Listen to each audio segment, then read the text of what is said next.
Good night, everyone, and welcome to Globespan 24x7. I am Asha Kisun, the chairperson of the new movement, and I welcome you all here tonight. It's going to be a very interesting show. We have some lovely topics set up for you, and it's an interactive session, so please send in your questions. Tonight, we have some very special guests with us. First of all, Mr. Dominic Gaskin, who's a former business minister, a well renowned person in Guyana for standing up for the Guyanese people. Welcome, Mr. Gaskin, for the first time on our show, Globespan 24x7. Thank you very much, Asha, and good night to all your viewers. Good night to Mr. Jodas also. And I'm very happy to be on your show. I know we spoke before, and I have been keeping a very low profile of late, but it's really a pleasure to be on your show. Thank you very much. Most welcome. We have Mr. Timothy Jonas, the chairperson of a new and united Guyana, and my partner in the joiner. Welcome, Mr. Jonas. How are you, Dr. Kizun? Nice to see you. Well, let us get the ball rolling. Ms. Gail Teixeira will be joining us soon. Honorable Gail Teixeira, may I add? She was caught up in a meeting, but she will be here with our audience. She said she'll try her best. So tonight's show is the road to prosperity. We have gone through a lot as a people over the last 5 months with this drawn-out election process. And I believe that the Guyanese people need to be on the way to healing now, to a smooth transition into government. So, gentlemen, I love to start off the show with a quick analysis of the political atmosphere in Guyana, based on the people's reactions and what is happening at the moment. In your opinion, what have you been seeing based on the population and how people are responding to the changes in government we've had as of Sunday to now? Can we start with you, Mr. Gaskin? Sure. From the little that I have seen, I think there's an acceptance as usual. We now have a result, a declared result. We've had a swearing in. We have a new government. And generally, Guyanese are prepared to accept the government that is sworn in and declared. And that's what I'm seeing. Of course, there's still some amount of, I guess, resentment. There's still a feeling on the part of some that perhaps there were too many irregularities or too many unexplained missteps in the election process. But generally, most people have gone beyond that. I think the Guyanese public was tired, weary, and wanted a resolution to this very protracted elections period. So I think a lot of people are just relieved that it's over and are prepared to work with the government of the day. So I don't see a problem going forward. But like you said, I think it's time for some healing. It's time for us to start looking forward. It's time for us to leave all the nastiness that has prevailed over the last few months behind us and really move forward. We have a country to develop. We need all hands on board.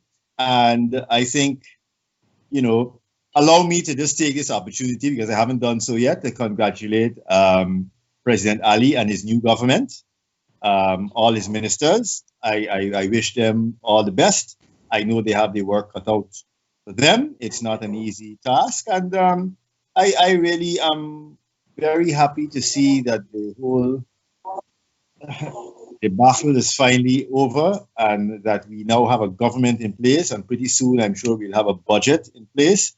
And that gradually things will return to normal, and that then we'll have to deal with the major threat to our economy and to a lot of other things, our education system and everything else, which is COVID-19, which really needs to be treated with a degree of urgency.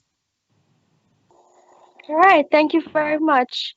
Mr. Timothy, what's your assessment of the atmosphere between Sunday and today with everything new that has been going on?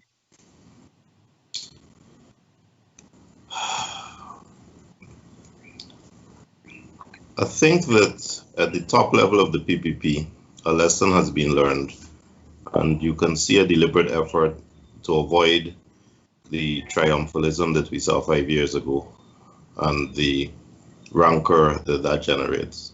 Unfortunately, that sentiment has not completely filtered down to the middle and low level management. So you've seen small, petty, ugly acts of revenge, of pettiness. But I think for the whole, on the whole, there has been a quiet determination by the new government not to repeat that mistake. So that from their side, you have seen an effort to introduce fresh young faces, to keep the rhetoric down, to not to forget, but to move past and look forward after the debacle we've had for the last 5 months. Um, and that gives me hope. From the other end, at the other end of the spectrum, there has been an implosion, self-questioning. I see that the powers that be are now being criticized by their own supporters. Many of those supporters were happy to turn a blind eye to a rigged process so that they could win, and interestingly feel betrayed that the rig didn't work. I can't admit to having very much sympathy for that group, but there is another group that is willing to look past that and get on with life in Guyana, because at the end of the day, after this huge rigmarole, we all got to wake up tomorrow and go back to work. And I think that the majority of people recognize that and are going back to work, going back about their lives. Oh, thank you, Mr. Jonas. I must say that yes, there were attempts, but we also have to pay attention to the fact that there existed some irregularities. We will not turn a blind eye. All electoral fraud must be exposed, regardless of which side it came from. And as we've been saying throughout the 5 months, they should go forward with an election petition, as is the legal way. But like I said, our show tonight is more about healing. Today we had ministers sworn in, and let us focus a bit on transitioning into a new government and further healing of the people of Guyana. So it was a bit different today. We had more young people than usual. We had female representation. I'm sure you guys have some opinions on the cabinet that was selected. So I'd just like to have your general opinion on the way going forward, because they will be our ministers. We will have to work with them because only together can we move forward as a nation. So what's your opinion of the appointments today? Can we start with you, Mr. Gaskin, again? Well, I was generally pleased, especially to see so many young, fresh faces in the new cabinet. I think, it's never easy to choose a cabinet. Politics is not as straightforward as we would like it to be. You have people who work for your party. You have people who feel that they deserve positions, and it's always a bit of a trade-off at the end of the day to make appointments after you have won an election, or even if you haven't won an election, simply making appointments to the National Assembly. It always involves a lot of horse trading, a lot of discussion, and there's a lot of disappointment at the end of that process. But I believe they've done a fairly good job. There may be one or two notable exceptions, but I was generally quite pleased with what I've seen so far of the cabinet. I wish them all success. When the government is successful, when ministers are successful, I think Guyana shines. And that's all I want to see. So I am, like I said, very pleased. And the age thing it's a big thing for me. I mean, I'm on my way out. I have a lot of gray hairs. I've lived probably 3/4 of my life already. But I do like to see young people in charge. I like to see young people getting the opportunity to lead. Having served in cabinet for one term or almost a full term, I can tell you it's an experience that I really think young people can benefit from. It's an opportunity to to participate at the highest possible level, and I hope that they can do so and maintain their integrity, maintain their enthusiasm, actually do a good job, and at some point also move on and let some other young person take over, because it's important that we don't sit down in these offices and believe that we must be there forever. Any young person who gets an opportunity such as this must understand that there are many other young people, competent young people, who are willing to almost die for such an opportunity, and they should be given a chance. So I'm happy, I'm pleased, I wish them all the best, and I hope that their first term in government for the newbies is a successful one, and there's nothing more to say. I just wish them well. All right, then. Mr. Jonas, are you pleased with our parliamentary setup today? I think what is noticeable indeed is youth. Now, I think we got to be honest with ourselves. Youth in and of itself is no better or worse a thing than age of or in itself, or being a woman, or being a minority, or being anything in and of itself. You want the most competent people to do the job. What I noticed here is, because of the relative inexperience and youth that I saw, I got the impression that there is an intention not to decentralize power, not to decentralize the power-making scheme. Most of those people elected will, I think, defer to the more experienced statesmen who remain in the center of power in the PPP. I'm not sure that that's necessarily a bad thing at first, because the people in the center have the experience, have the knowledge, and I think need to be answerable for anything that's done. And as I said earlier, a lesson has been learned. I really do believe that in the PPP. And it may be necessary to keep a tight rein on things to see how policies evolve, how ministries evolve. And in order to do that, you may want a cabinet that is relatively inexperienced and more willing to defer to the decentralized decision makers. I think it was too many ministers. I've always felt we got big government in a small country at the expense of the taxpayers. But again, it's smaller than what we had before. So let us hope that it doesn't grow even more. I don't think that a country of 700,000 people needs a big government. All right, thank you. I must note that as a female candidate from my party, I was very pleased with the women representatives that were put forward. I was also very happy to see young people stand up, as my party has strongly advocated for youth leaders. Experience can be learned, they have the guidance, and it's very important to give the young people a chance. So I was pleased about that. So pinpointing straight on it now, Mr. Jonas, yourself, the new movement, and the Liberty and Justice Party, the joiner, have a seat in Parliament. So I'd like you to spearhead this discussion on the importance of our joiner. How do you foresee us using this seat for good for the Guyanese people? Well, I didn't expect that question, Asha. Again, as you know, between you and I, and since you raise it, I will put it in the public domain in a non-contentious way.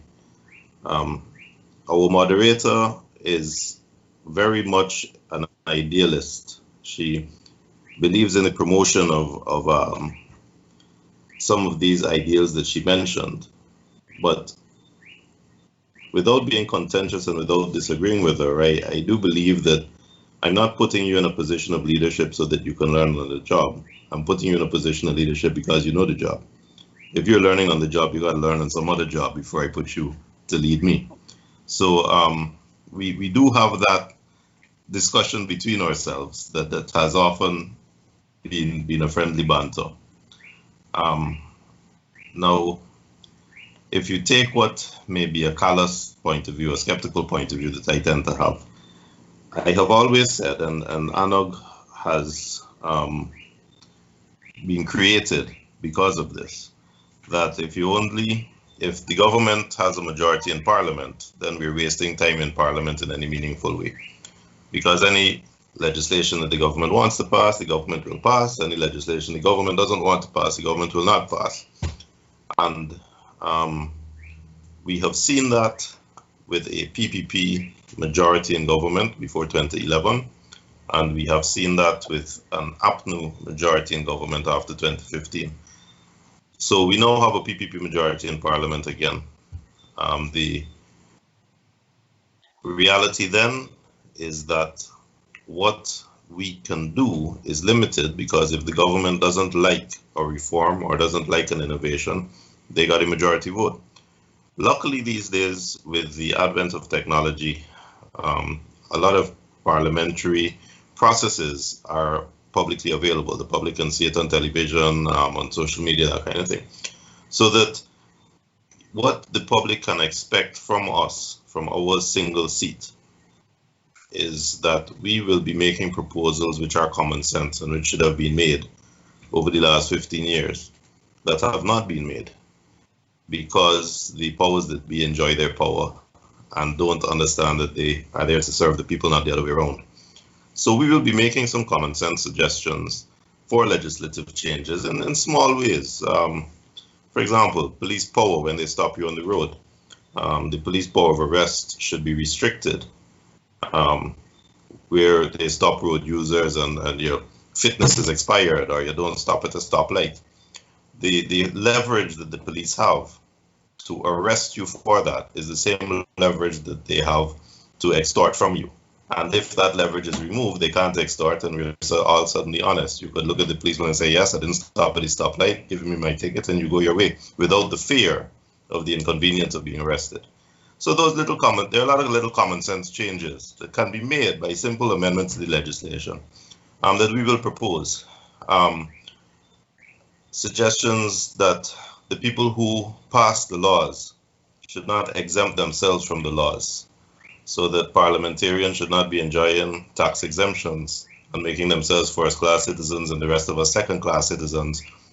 A whole city, a whole neighborhood, Pradoville, was named after such a tax exemption because Prados are identified with the political elite who give themselves tax exemptions. So there are things that can be suggested, and if suggested, appeal to anybody who has common sense, anybody who understands that this system should not be us serving them, it should be them serving us. So we will use the seat to make proposals in the knowledge that we don't have majority, government can turn us down, but also in the belief that when Guyanese see that happening, the next go round, whoever's in government may not have a majority, and then there will be more leverage. All right, great. Thank you very much. Mr. Gassian, as you know, for the first time in history, there was a joiner of bliss going into this election. Three parties, the New Movement, and New and United Guyana, and the Liberty and Justice Party, came together to put their votes and join them so that we could have a seat or seats. It turned out that we ended up with one seat, which would be changed, will be shared. But in your opinion, was that a good move? Because it's the first time we're having you here. Of course, it's a good move. And let me, first of all, congratulate both of you on the one seat that your two parties respectively will be sharing with the Liberty and Justice Party. If I could just pick up where Mr. Jonas left off, I think there's not a lot you can tangibly achieve with one seat in Parliament. But one of the things that you can do with that one seat in Parliament is use it to build support for 2025, so that by the time the next election comes around, you can probably have 3 seats, 4 seats, 5 seats, even more seats, and be the balance of power. I think the balance of power is a concept that we speak about without really understanding how important it is in a society such as ours, with a political system such as ours, and with a constitution such as ours. Um, neither of the two major parties that enjoy an ethnic support base have the numbers in terms of that ethnic support component of their base, so that ethnic component of their support base to win a majority. So the race is really for the crossover votes. And small parties, I think, are well placed to gain those crossover votes. I think in this case, there may have been too many small parties, and there was some confusion perhaps among the electorate as to which one should I vote for. Would I be giving up my vote or throwing away my vote if I vote for a smaller party? But I think there's a lot of public education that your parties with the seat in parliament and even outside of parliament can do over the next few years to really drive home to the Guyanese public that what we need until such time as we have gone beyond the ethnic insecurities that tend to drive our voters and results is to have a balance of power. Whether it's one party, whether it's a number of parties that have joined together, but that is very, very important.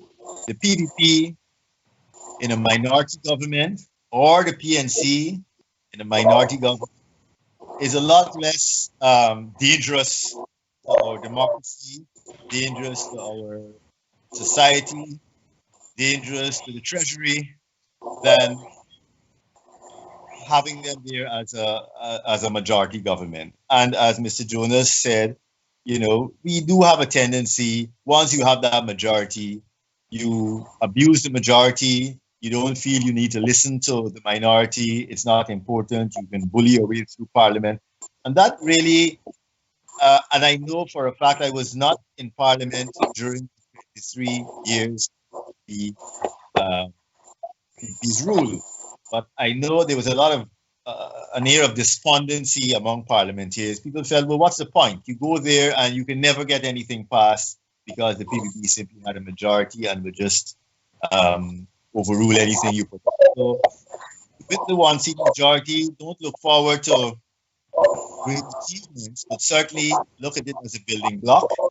And have a lot of support. A lot of people like small parties. A lot of people like independent parties. And the reason the smaller parties, in my view, don't get as many votes as they deserve is because people still are scared to vote for small parties because they feel they would be throwing away the vote that they would normally have placed party of their ethnicity. Of course, with the growing mixed race population, and of course, the indigenous vote, as I said, neither of the major parties the numbers to actually rely on ethnicity alone, the majority. So I think they will be not more open to cutting deals with smaller parties, having dialogue with smaller parties, and that's the kind of politics I would like to see, where politicians actually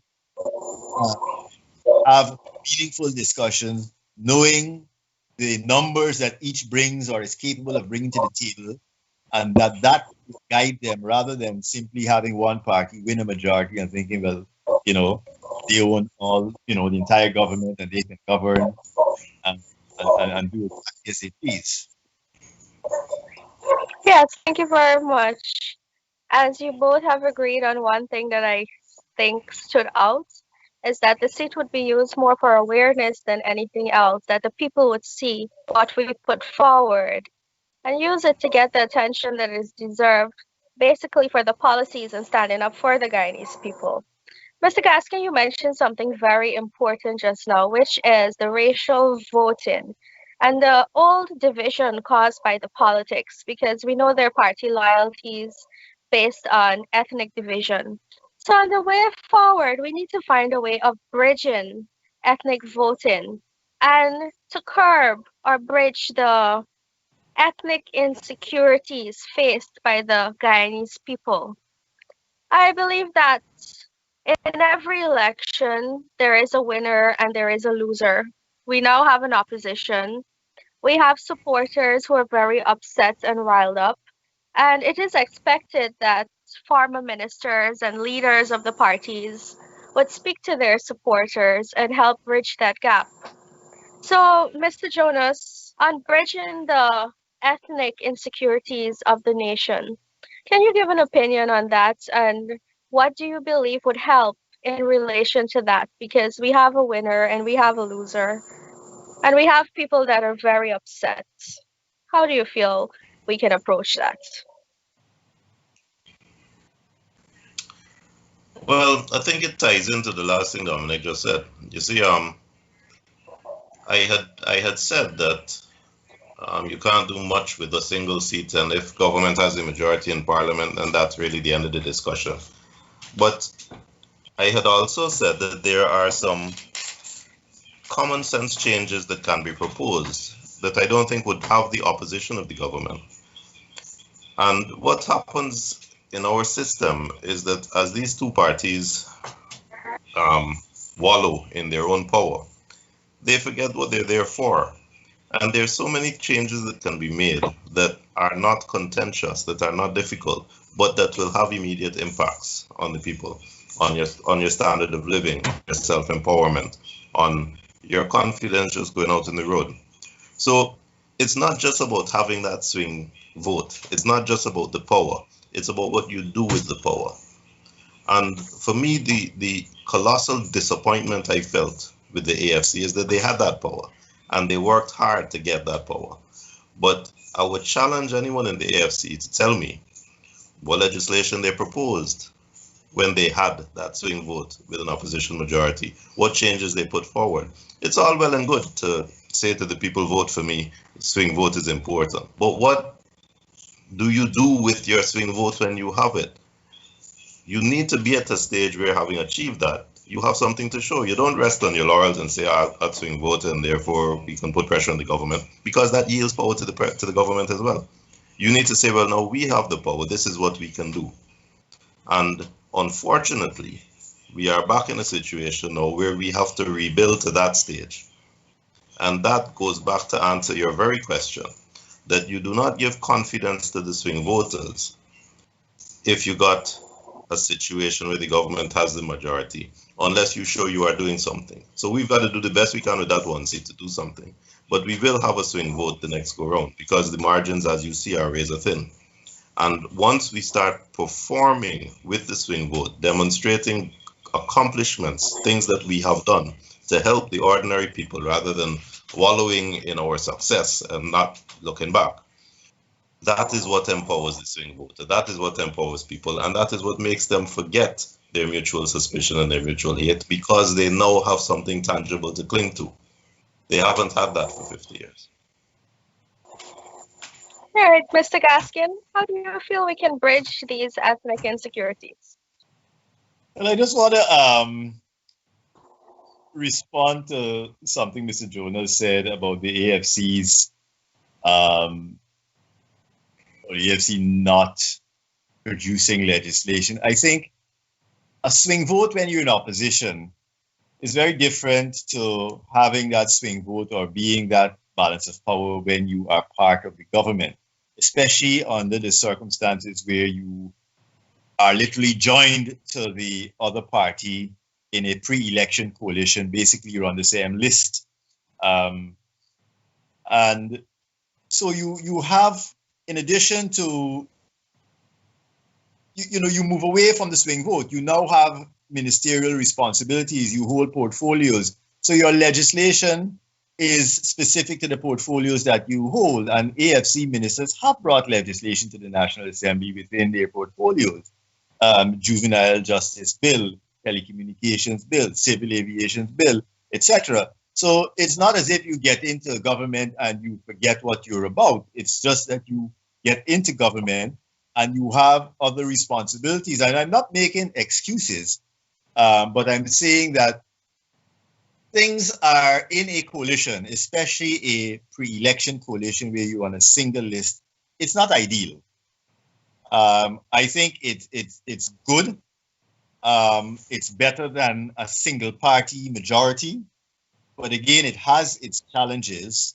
If you are the smaller party in that coalition, and especially if you are determined to make that coalition work, if you believe that coalition government is perhaps a model that we want to continue or should be continued, it becomes very difficult because your priority is to make the coalition work as opposed to standing your ground and saying, well, look, this thing can break up if we don't get what we want because we're an independent and we are the balance of power, etc. That perhaps is not the most constructive posture to take when you're within a coalition. I'm not, like I said, I don't want to sound as if I'm making excuses, but there are always two sides to the coin. And coalition politics is consensus politics. And that is something that I think we don't always appreciate. When you go to cabinet or when you go into dialogue, it's not a question of having your own views and your own principles and bringing that to the table. It's a question of coming to the table with your proposals and listening to what all the other proposals around the table, and then being mature enough to reach some consensus that reflects an acceptable or some outcome that is acceptable to all the various parties around that table. And sometimes that just happens to be a watered down version of what might be ideal or what might be considered principle. So I just wanted to put that in. But as far as your question on the ethnic insecurities are concerned, I don't think ethnic voting is going to disappear anytime soon. However, what I do feel is that the numbers required to produce a majority based on ethnic voting do not exist. In other words, there's no single ethnic group that can command a majority or produce a majority. And that's a good thing, perhaps. So any government that gets a majority, any single party that wins a majority at a general election has to appeal to crossover voters. So that in itself should alleviate some of the ethnic insecurity, but unfortunately it doesn't. So I think we need to go beyond that and get to a stage where we don't create winners and losers out of either of the two major ethnic parties.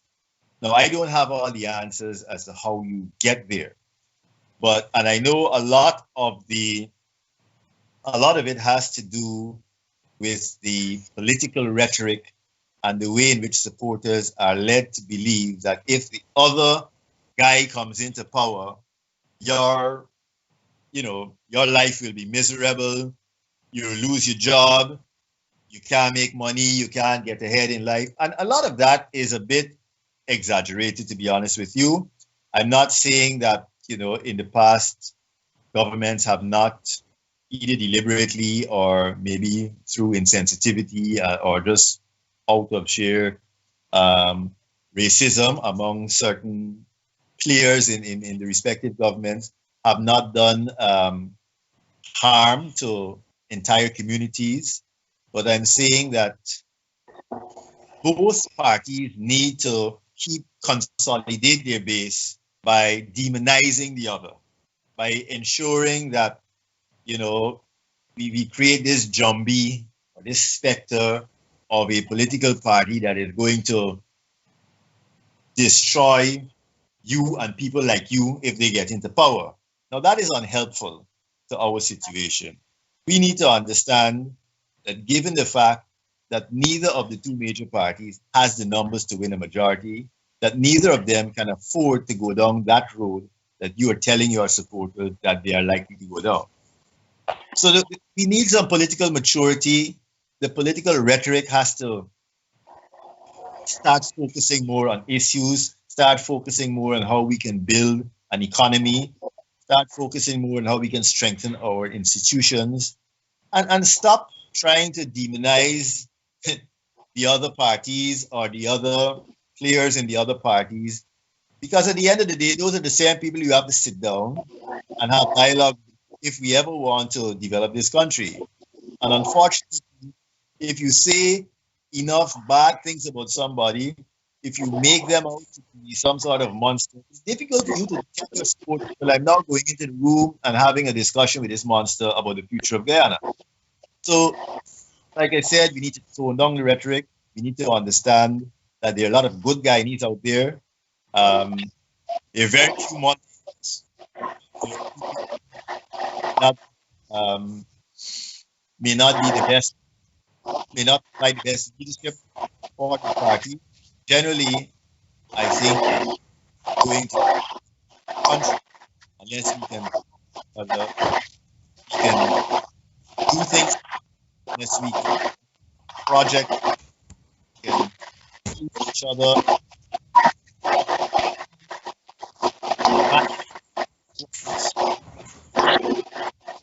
To play that exercise, responsibility of the do. Winner, unanimous enough.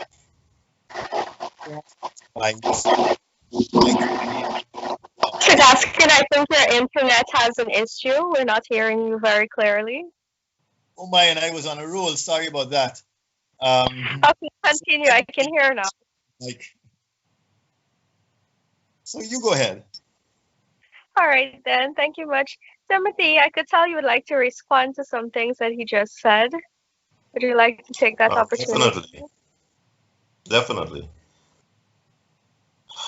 Where to start?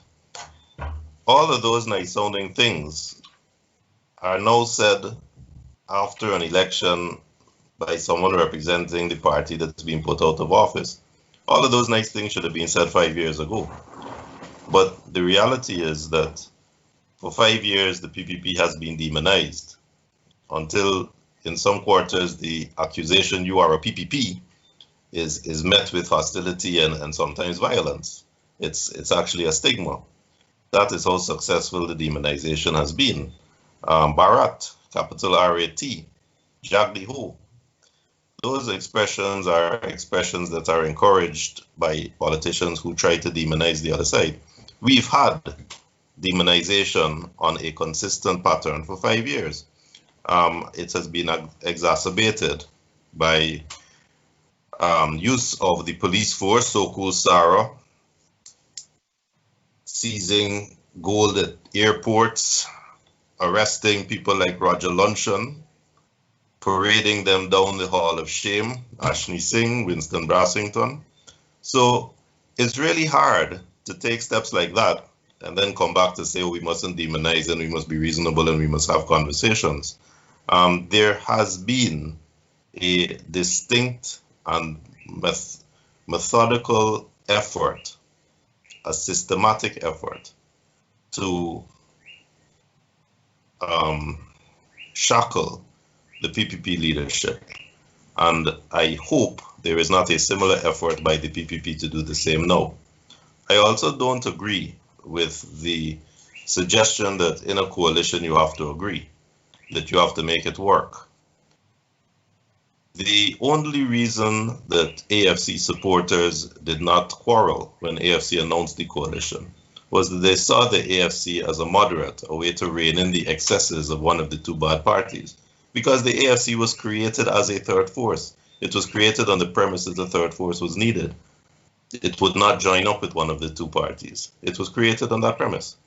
And it, from day one, pointedly failed to draw a line in the sand to say we will not tolerate excesses.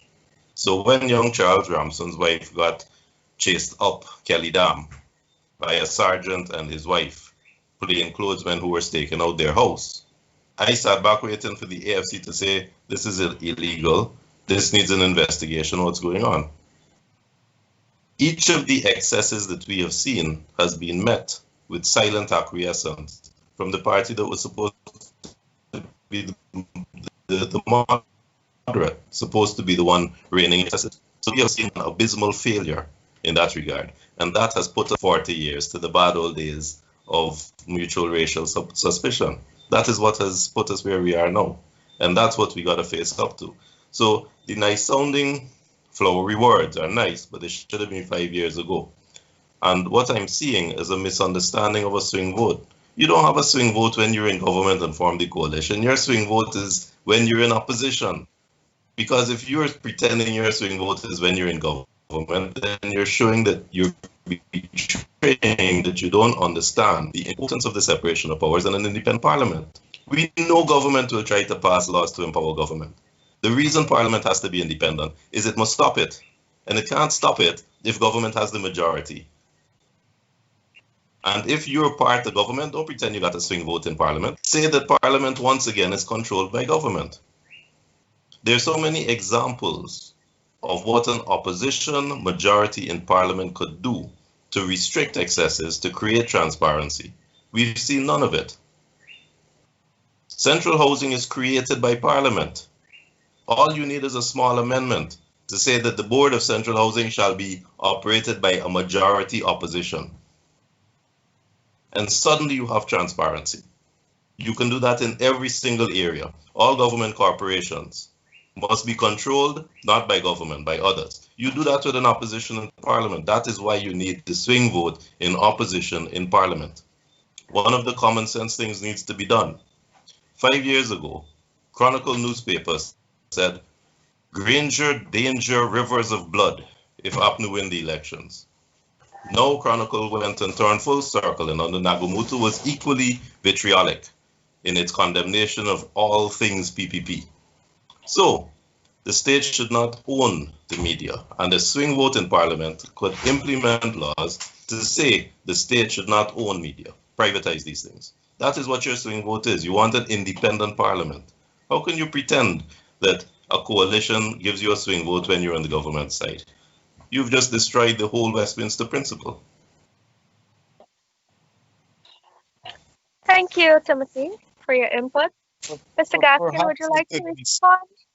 Well, yes. I mean, I didn't come here to have a back and forth with anybody on your panel, but I think the point I was making, I don't know if you misunderstood me. When I spoke about the swing vote, I spoke about the swing vote being more effective in opposition and not as part of a coalition government. So I think you may have misunderstood what I said. In a coalition government, where you are joined or where you are contesting on a single list and you are in effect a single party in parliament, whether or not you are a coalition of two parties, you have contested on a single list and you are effectively behaving like a majority government because you don't form a coalition with your parliamentary seats already won and bring them together to get a majority and then form the government. So once you are contesting on a single list, there are some limitations as to how you can operate. Now, as I said, I'm not here to make excuses for the AFC. I've served the AFC. I've served the coalition government. I'm not trying to tell you that everything was perfect. I'm not trying to tell you that we were the best government ever. But I will insist that if you ever get into government, if you ever have the opportunity to serve in a cabinet or even to serve in parliament, you will understand that you can't always come with your own fixed set of ideas about what is right and what is wrong. If you want to make progress, if you want to get things done, you have to find consensus. You have to arrive and you have to hold dialogue to arrive at positions that are acceptable to everyone else. There's a lot of internal politics that plays out within parties, whether in government or out of government, that is part of politics.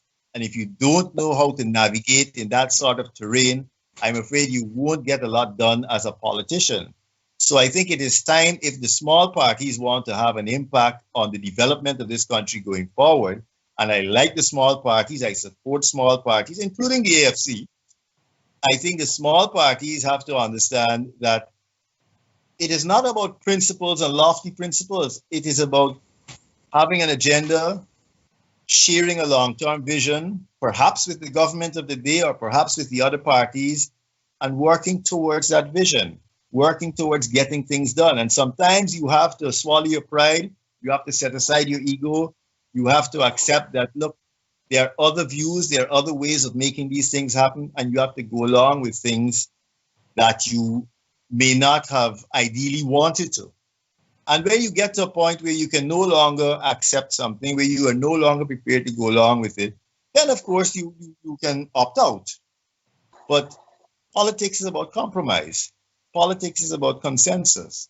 And if we continue to think that we all know better, we all have all the solutions, I don't think we will get anywhere. There's no shortage of people with brilliant ideas and people who are well-read and who have a good understanding about almost everything under the sun, who are experts in many different areas. But sometimes those people don't understand the single thing that really is important, and that is the ability to work with other people to get things done. What we need more of in this country. This is my view. Thank you, Mr. Gaskin. I think our audience is very pleased to hear some of your experience because you have been in a coalition working with the AFC.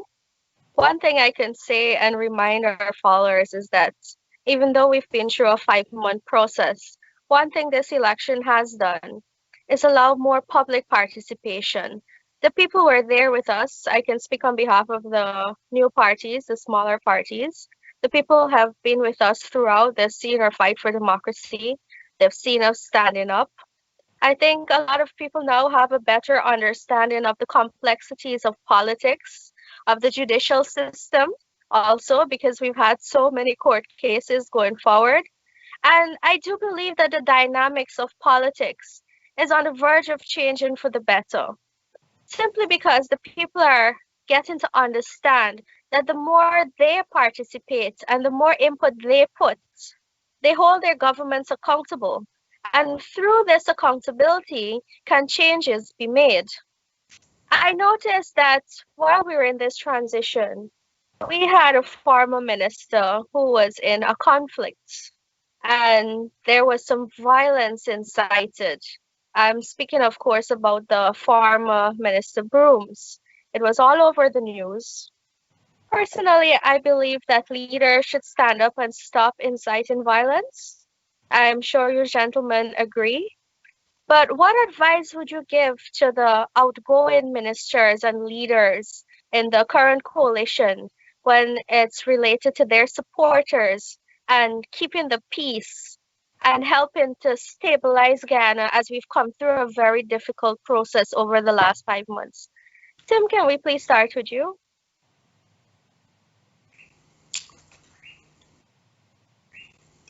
It's so difficult to do, isn't it, Asha?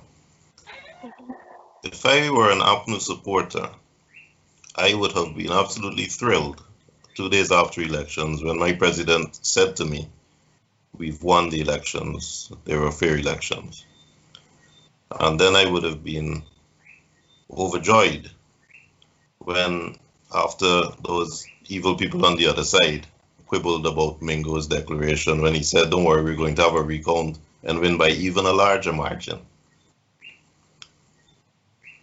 What can you tell me, an APNU supporter, when you have a 180 and I've lost? I don't know there's much you can tell me. And I have been wondering about this because when the first litigation started, the Holidar case, on the 13th, 14th of March, I said to the media that there needs to be a dignified and graceful way out for the incumbent. And all dignified, graceful ways out seem to have been closed off. The incumbent closed all the rabbit holes, so that what they were left with is a situation where even now, Mr. Granger hasn't spoken to his supporters to say, this is what we're doing going forward. There's some written message that was published and that was it. What do you say to an APNU supporter now? What does an APNU leader say to its supporter? It's really difficult, but something has to be done because at the end of the day, those supporters measure nearly 50%, and those supporters need something to hold on to going forward so that they know that their interests are represented. I don't have the solution to that one, I'm afraid.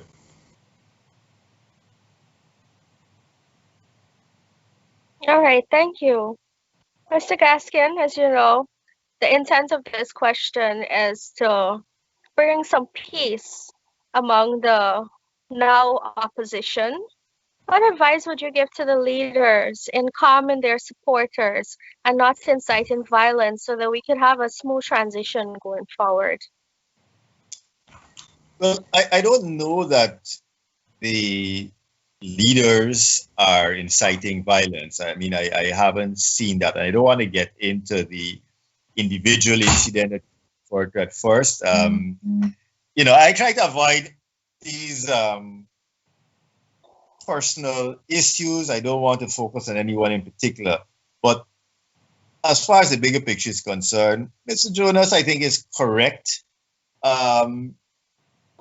If you tell your supporters we have won, it's very hard to go back from there. I mean, I have always said over and over again that we need to get to a stage in Guyana where we concede elections on elections night. We don't have to wait for a declaration. You should have enough information to make the call based on your own statements of poll. You should have the technology in place and the systems in place to start doing your own tabulation.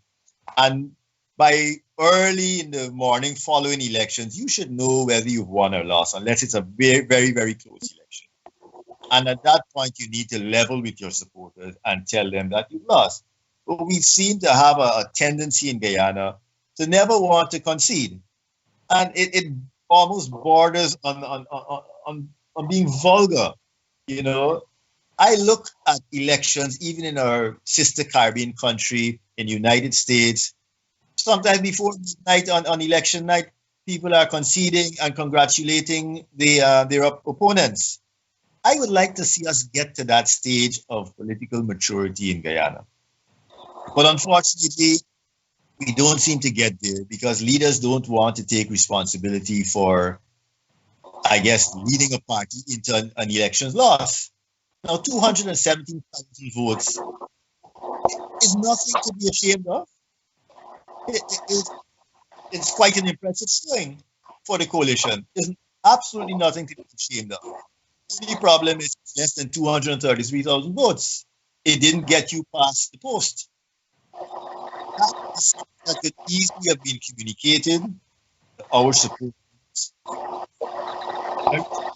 elections, and by could have probably the fourth month of PPP government, sure they would have a fair share of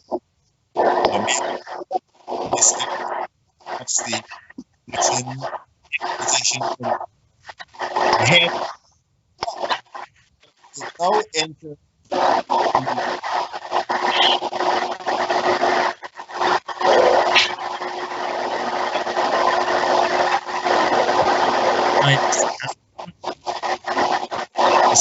Sorry, it's very hard to hear you.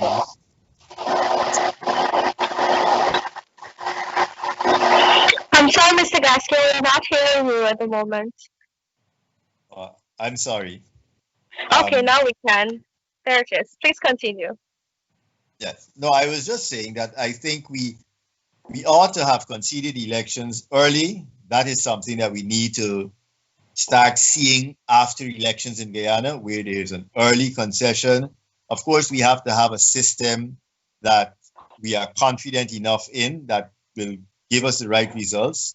But generally speaking, I am disappointed in having to go through this election after election where you have a clear winner and a clear loser, and the loser cannot level with their supporters and say, look, we have lost this election. Let us start to regroup. Let us start to build. There's another election coming up in 5 years.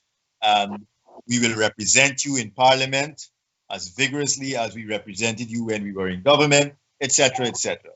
I think that is what we need to get to. We are a long way from there. This particular incident or episode has set back, I think, a few decades. And I'm disappointed. I don't think it would have been a difficult task to come out maybe 2 days after the elections and say there's paper allowed to be concluded. They would have done in 48 hours, a little more than that. So,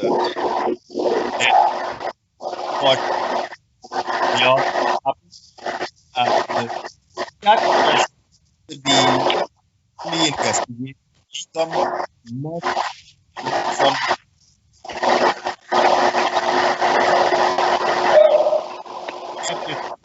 a garbling sound. George, we can hear you again. Sorry about that. Seems to be the internet.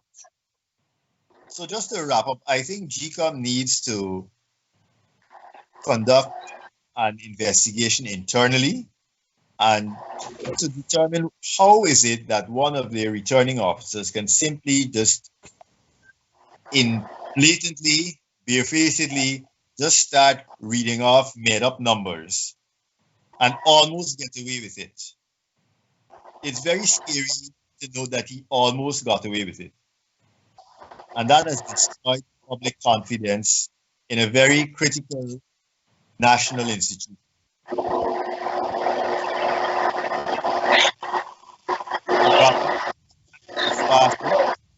Needs to be a thorough investigation, and if criminal charges have to be laid against persons who dictated this, then so be it. It cannot be left just to here. Then in 2025, we end up with the same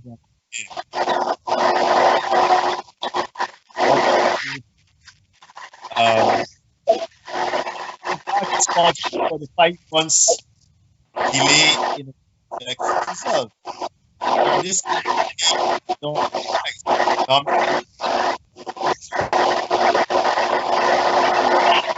Mr. Gaskin, we're cutting off again. So, ladies and gentlemen, what I'll do, let's go on a short commercial break. And when we get back, we'll get back into this discussion. Now GCOM has been brought up and electoral fraud, so it's getting even more interesting. So let's go on a break and then we'll have a chance to continue. Thank you very much. Globespan 24x7.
To rent, we have space available for offices, apartments, and retails.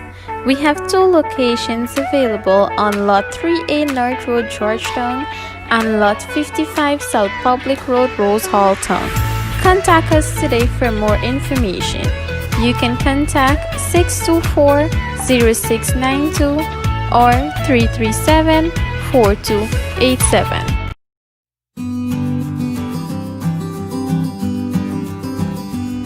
Life has changed, but spending quality time with friends and family still remains important. So this summer you can still plan a vacation safely with an RV rental.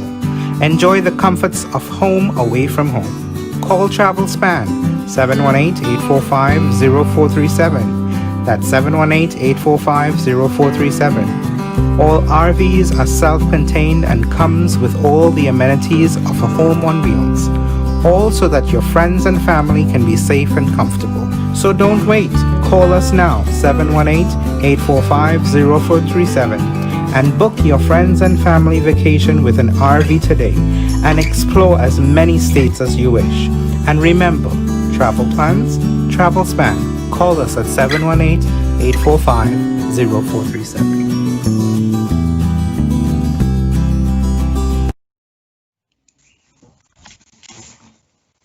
Welcome back, everyone, to Globespan 24x7. Tonight, we have a very interesting show. We're talking about the road to prosperity. We have Mr. Dominic Gaskin with us tonight for the first time coming out of these elections, and Mr. Timothy Jonas. There is a very interesting conversation going on. If you just joined us, Mr. Gaskin was speaking about conceding elections early, GCOM, changes that could be made, and he even brought back Mingo, the man of the hour who brought us all to where we are right now by coming up with those figures in his declaration. Before I continue, Mr. Jonas, is there anything you'd like to add to the point that was made before we went on a break? I think there's some misdirection going on, and I'd like to point out what I see to be the misdirection. Right is right, wrong is wrong. It's personal, it's integrity. It doesn't have to do with structures or systems or bureaucracies. Your own integrity and moral, ethical code directs you to do what's right or wrong, or it doesn't. The little voice that Paul talks about in your head that tells you what's right and wrong, you either ignore it or you listen to it. So I didn't agree when I heard the suggestion made that in politics you have to make accommodations and that kind of thing. There is a line that you should not cross, and there was no such line that I saw after a while, and that bothered me. But that same misdirection, that same seeming to ignore the integrity question allows us to go and talk about Mingo when we know statements of poll were in the possession of both parties by 24 hours after the elections were finished. So the dishonesty isn't Mingo's alone. We know Mingo's dishonest. We know GCOM is completely prejudiced and its secretariat is rampantly corrupt. We know all of that. But right and wrong, corrupt, not corrupt, lying to your followers, telling your followers the truth, that could have happened the day after elections. And I have not seen a single member of the party break ranks after the elections, with the exception of Dominic, to say we lost. I've seen the statements of poll. Now, from top to bottom, if an allegation is made and goes to court and the Chief Justice says this man Mingo did the wrong thing and has given APNU numbers that he didn't have, then if I'm in APNU, me personally, Timothy Jonas, I am going to go and look at those SOPs and decide for myself who won and who didn't win. And if we lost, I'm damn well sure going to say to the public, I've looked at those SOPs and we lost. But we have a group of people who stayed silent for 5 months while our whole country waited. And anybody in that group from Granger down could have looked at those SOPs and come back to say this is the position. So we got to point in the right direction when we're talking about morality and right and wrong, and more importantly at this stage, accountability. Mingo needs to be held accountable, because in 5 years we cannot have another Mingo doing it again. Everybody else who was involved needs to be held accountable, because we cannot have it done again. I do agree that the system needs some tweaks, and I do agree it's a close thing. Mingo nearly succeeded. Mingo was barefaced enough to say to everybody in that room when he did what he did, if y'all don't like it, there's a legal process, the infamous election petition.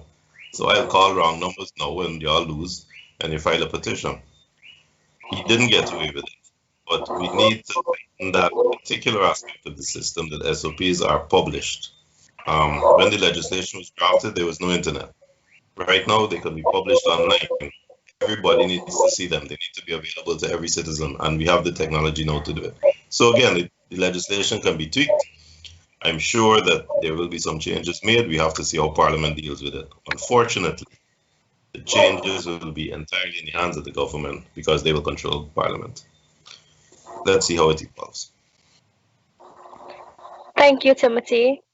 I'd like to remind our audience that even though there were a lot of fraud going on and misleading of party supporters by members, Mr. Dominic Gaskin was one of the icebreakers who stood out in his party and spoke up against Mingo's fraud that actually led to help in the electoral process.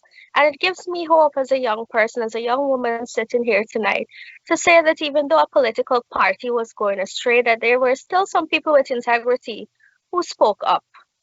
Now, on the way forward, our topic tonight to remind the audience is the road to prosperity. Guyana and the way building and growing. We have a lot of opportunities that will be presented to us. We have liquid gold. We have the natural resource sector, the business sector, the private sector in Guyana. Mr. Gaskin, with your business background, how do you believe we could start rebuilding Guyana after everything that has happened throughout this electoral process in a sense of finances and business? I think we first have to deal with the COVID threat because that has disrupted the entire global economy, and rebuilding Guyana in isolation from that reality is not going to be that easy. So we have to get a better understanding of where the global economy is heading before we can talk about rebuilding our own economy. But certainly the electoral crisis has affected our economy. It has damaged our reputation internationally. It will make it difficult for Guyana to attract foreign investment, especially outside of our natural resources sector. It will also make it difficult for us to retain local investors, because a lot of our local investors, a lot of Guyanese investors have options. They can buy real estate in other countries, They don't have to invest in Guyana. And when they start to get jittery about the political situation in Guyana, that is precisely what happened. They decide to hold back on investments and and take the money elsewhere. So I think political stability is very important, and I think all political actors need to understand the importance. And it's not about investment for the sake of making profits for individual companies. It's about the good life that we all would like to see for all Guyanese. It's not going to come from government jobs. It's going to come from private sector investment and the jobs and opportunities that are created from the private sector. So when we do things that affect private sector confidence in our country, in our economy, we are really harming our own economy, harming our own people. With that said, I think the government has a challenge on its hands, largely due to the COVID-19 pandemic. I know a lot has been said about the economy in tatters, treasury, bankrupt, and all of that. And I think we're giving the new government, and I have already said I wish them all the best, but I think we're giving them a free pass.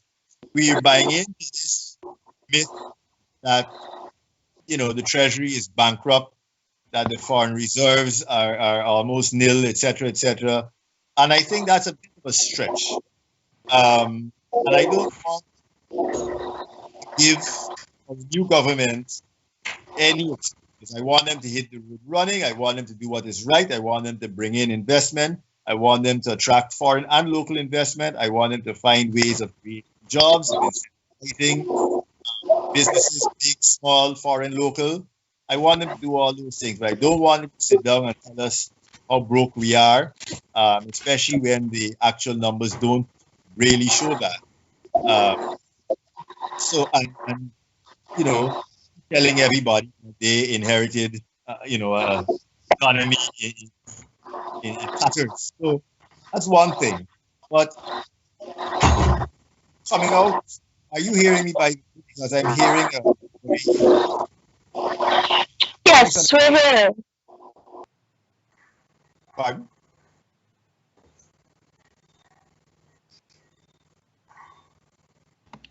We're hearing you, Mr. Gaskin. You can go ahead. Oh, thank you. Yes, so there's a lot that can be done. I mean, we are a rich country. We are a gold producer. The price of gold has never been this high. We are now an oil producer, albeit at low oil prices, but I'm sure that sector will rebound. Our agriculture is still, we're still producing rice. I think last year and the year before we produced record amounts of rice. So we have a lot going for us. And I don't like the doom and gloom scenario where we pretend to be, badly off. And this is not a political comment. I'm saying that a lot of other countries would love to be in the position that we are in. And we should let our people know that there are opportunities, notwithstanding COVID and the uncertainty that has created. I think Guyana is in a good place. And we should not be negative as being about our economy. If you look at the Trinidadian, Barbadian investors who come to Guyana or even from other countries, they're all salivating about our economy. Yes, the situation late has probably done harm to their enthusiasm, has dampened their enthusiasm. But generally,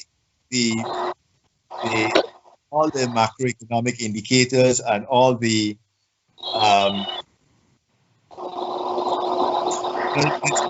certainly so a growing economy where with the right investments and a strategic approach by government to attract those investments and retain those, I think certainly and see.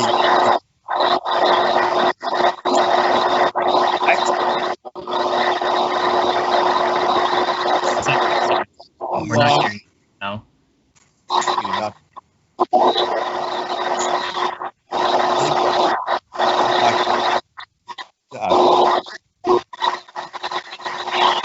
believe it's the internet connection because we're getting a bit of feedback.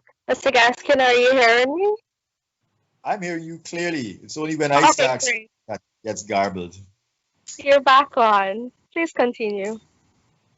No, I'm handing back over to you. I think I was on a bit of a rant there, so maybe I should pause and let somebody else speak. Okay, thank you very much. Timothy, I know that there are a few things you'd like to respond to that were said just now, so please take this opportunity to go ahead. The only reason that Guyanese remain prosperous is that our natural resources allow us to be wasteful. We haven't had good economic planning in our governance since Burnham destroyed the private sector in the 70s. Hoyt's economic recovery program is the best thing that we've had to bring us back from zero, but that's about all, and the PPP housing drive in the early 2000s. So there's no doubt that poor economic management has caused us harm. We haven't seen a change of that in the last 5 years. What's happened in the timber industry has been a travesty. Barama's gone, by Shanlin was closed down. A lot of other timber companies have been threatening to leave or have wanted to leave. Investors have come in, looked around and left. What was done with Gaisuko was unconscionable, both as a political and social measure, but also economically. You do not close down one of your largest employers without a plan, and that's exactly what was done. So we've seen some really, really poor decision making. We've also had the most top-heavy government that we've had in the history of Guyana, so the government spending on itself, paying salaries for family and friends who came back and were put into high places. Government spending has never been that high on itself. So yes, things are not as bad as the PPP are trying to make out, but things are bad and things have not been helped by the economic policies of the government. Churchill said that when a government tries to raise money and increase its funding by raising taxes, it's like a man trying to raise himself off the ground by pulling up his own bootstraps. And that's what we have seen over the last 3 years as the economy got tough and the local businesses were feeling it. We saw more desperate tax measures by the Guyana Revenue Authority, and a lot of businesses got scared. A lot of people stopped investing because they were afraid of that kind of scrutiny. So we saw a slowdown in the economy, and we saw more and more draconian measures by the GRA to raise funds to feed more and more voracious government as we were going along. But I agree, it's not all doom and gloom. Let me tell you, if you own a property in Georgetown, if you have any loose cash around, keep your property. Go and buy shares. Buy shares in GBTI, in banks, in DDL, in Demerara Bank. Buy shares in local companies, because Guyana is going to have an economic boom like we have never seen before. In 5 years, we will have 50, maybe 50,000 or more foreigners in this country working in the oil sector, working in ancillary sectors of oil. I hope that this government is promoting an agriculture drive, because agriculture is where we need to be concentrating. We need this road from Brazil because they will all tie into each other. A road from Brazil isn't just Brazil. A road from Brazil includes the Gama Savannah. It includes those agricultural areas. It includes Linden, and it provides access for timber and for mining. We are going to be a central economic powerhouse. Those foreigners that are coming in will be bringing their money, not just to invest in agriculture, in gold, in oil, in timber, but also for their own maintenance. So they will be living in hotels, they will be hiring taxis, they will be renting from you if you've got a place to rent, they will be eating in your restaurants. Our economy is small and our population is so small that a drop, those huge economies, a drop land here in the form of 50 or 100,000 people radically changes everything. So keep your hat on, because we are going to have a boom that we've never seen before. And what we have to be thinking about is how to direct the revenue that comes in to make sure that Guyanese become first-class citizens in our country. We need to start thinking about tax thresholds that give preferential treatment to Guyanese so that we can compete with those engineers, the foreign engineers that will be coming in looking for jobs, the foreign geologists that will be coming in looking for jobs. We need to make sure that the increased revenue goes to education, a secondary and tertiary level, so that Guyanese are sure of good education, so that we can compete with those people who are coming in. We need to be the first class. Now we are starting at the stage of grade. So education needs to be our teachers. Twice so they know to give lessons is a contract, because the poor children learn lessons, and therefore our best teachers need to be in the schools teaching during school hours, not coercing those same students. You know, we got a thing, and this again is something that can be dealt with in Parliament, that a lot of teachers go and teach in schools, not because they are concerned about the petty salary that they're getting in those schools, but because they know that by remaining in those schools, they have access to the ongoing flow of students year after year, so that they can bring those students into their lessons. They remain relevant because they are updated on changes in the syllabus, so that they can continue to give their lessons and remain updated. So that they remain in school, not so they could draw that tiny money, but so that they have access to the children, have access to the syllabus in the school books, so that they can give their lessons and make money. Teachers teaching in school should not be giving lessons, and we turn a blind eye to it. And what happens is the quality of the education in the school goes down, and those same teachers deliberately teach in the school in such a way to make it necessary for those children to go and deal with the lessons. So poor children are excluded. We have to change our education system so that the best teachers are well paid in the schools and are happy to be in the schools. And to extend education not just to be books, but to be social inclusion, to be sports. We need feeding programs. You must get hot meals. We need clothing programs so that a poor parent, a single parent who's sending his child to school, knows that that child is going to learn to play a musical instrument, learn to play a game, is going to come home well fed, that it is in his interest and his child's interest to have that child in the school. So if we can expand that so that we are providing a genuine social service and the highest quality education, that child will be able to compete with these thousands of foreigners that are going to be coming in. So we're going to have an immediate economic boom. We have to know how to direct that economic boom. We have to know where to apply the revenue so that the greatest benefit happens in the shortest space of time and we can compete. We need to be first-class citizens in our country. We need to restrict citizenship. Every day, in the papers, it slowed down recently.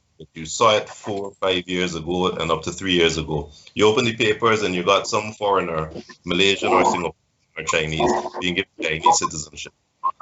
We need to have strict policies about citizenship so that the benefits of our tax regimes, of our natural resources, of all of these things remain with us. All of these things can be done by an independent parliament, but all of them also can be done by a caring government. And that is some of the things that we need to discuss and negotiate for going forward. Thank you very much, Tim. That was a very detailed explanation. I'd also like to bring to the attention of the audience with COVID-19 right now, as mentioned by both of these gentlemen, a lot would need to go into our health sector, because as soon as we can get a hold on this pandemic, then we'll be able to go forward with businesses and investments and more development in Guyana. Not forgetting the medical professionals and staff and lab technicians and all the persons playing a part in the front line who have gotten zero benefit so far. And as we know, when you pay your workers well, you get more output from them. It's a well-known concept in the business society, and I believe it could also be applied in our public sector in Guyana. So, gentlemen, we're coming to the end of our show. I would ask each of you to give some closing remarks now, and probably in your closing remark, congratulations or some advice to our newly installed president, Dr. Irfan Ali. Can we start with you, Mr. Gaskin?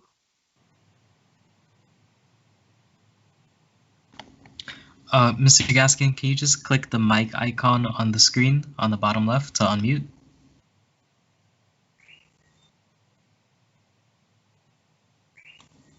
Yes. Now? Yes. Yes.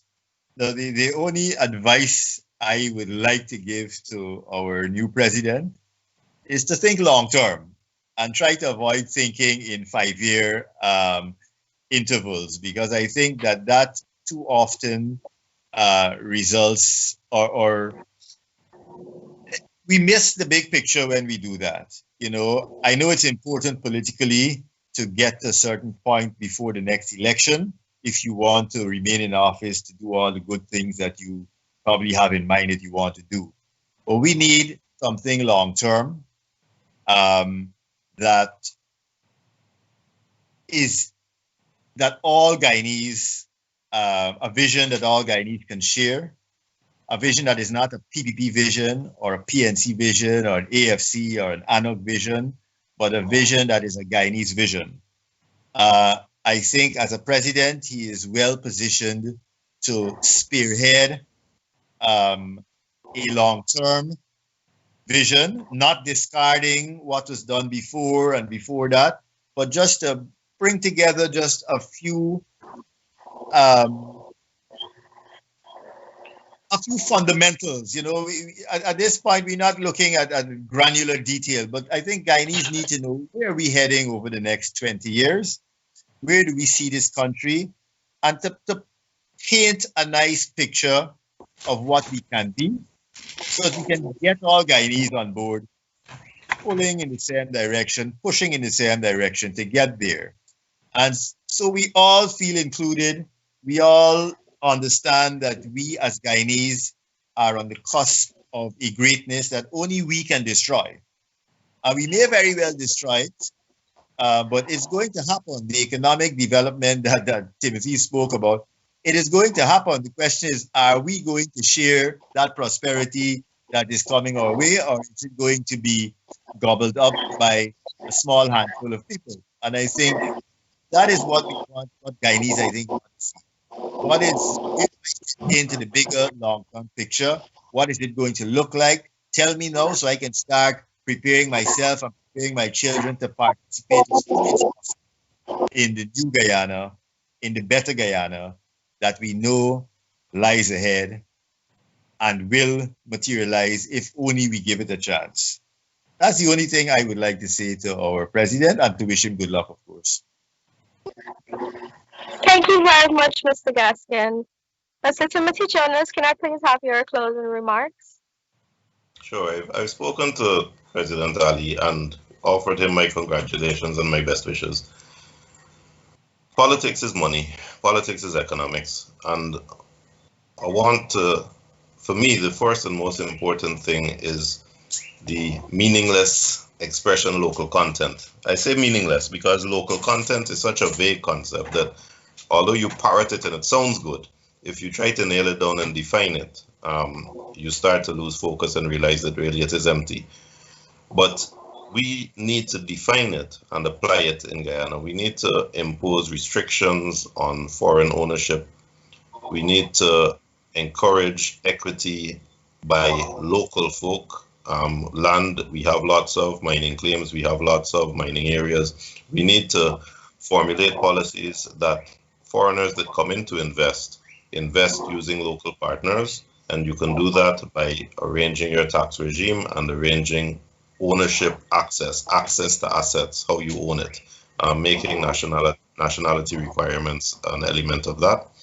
I would like to say to him, keep your promises, not just locally to your own people, but when a foreign investor comes in here, if you make a good deal, a bad deal, or a medium good deal, you keep your promise to him, because that is how word spreads. The foreign investment community is a surprisingly small one. Word travels fast.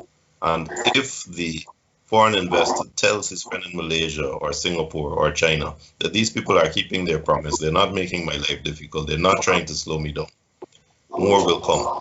So even if you have made a deal that you're not happy about, you keep that deal in the knowledge that others will come because of the stability you have created by keeping your promise. And when those others come, you will hopefully make a better arrangement with them. Do not breach your contracts with the foreign investors. That is what chases them away. And we need our foreign investors now to bring capital into the country to start this up. We are about to have an enormous move. Keep your promises, but at the same time, make sure that your local Guyanese partners have a say by the regime of asset control that we can create in Parliament. Thank you very much, Mr. Jonas. Thank you, Mr. Gaskin. It was a pleasure having both of you on the show tonight. To our new president, His Excellence Dr. Irfan Ali, I offer my congratulations on behalf of the new movement. I would like to stress on the point that a man is as good as his word. The public, all Guyanese people, regardless of being PPP supporters or Apple supporters or TNM supporters, are looking towards you right now to do right by everybody, all persons that belong to Guyana. We have had cases in the past whereby people have felt underrepresented once their political party is not installed into government. I know it's a lot of pressure, but I do urge you to do your best to keep your word, like Timothy said, and to continue with the vigor and the force that I've seen since Sunday with the installation of Parliament, the swearing in, the ministers being named today. Also, in the steadfast fight against COVID-19. To our audience, thank you once again for viewing with us. Thank you for the interaction and the comments. I would like to remind you, if you'd like to donate to Globespan 24x7, all the details are on the webpage. Please check it out. Once again, gentlemen, have a great night. And the audience, do enjoy your nights at home. Thank you. Thank you very much. Asha, Dominic, take care, y'all. Thank you, Timothy. Thank you, Asha. Good